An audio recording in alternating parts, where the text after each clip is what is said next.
है और हैं का इस्तेमाल। ये फूल हैं।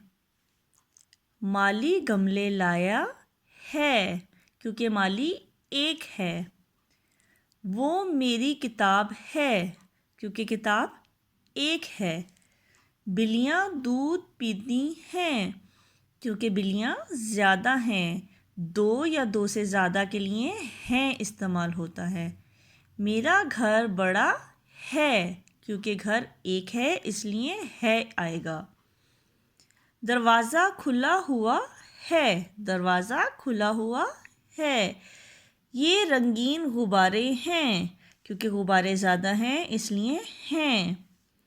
दादी जान बुला रही हैं। दादी जान तो एक है, लेकिन दादी जान को इज़्ज़त देने के लिए हैं लगाया है, क्योंकि वो बड़ी हैं इसलिए दादी जान बुला रही हैं। रिस्पेक्ट देने के लिए, इज़्ज़त देने के लिए भी हम हैं का लफ्ज़ यूज़ करते हैं।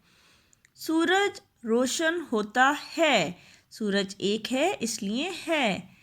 बिल्ली खेल रही है, बिल्ली खेल रही है।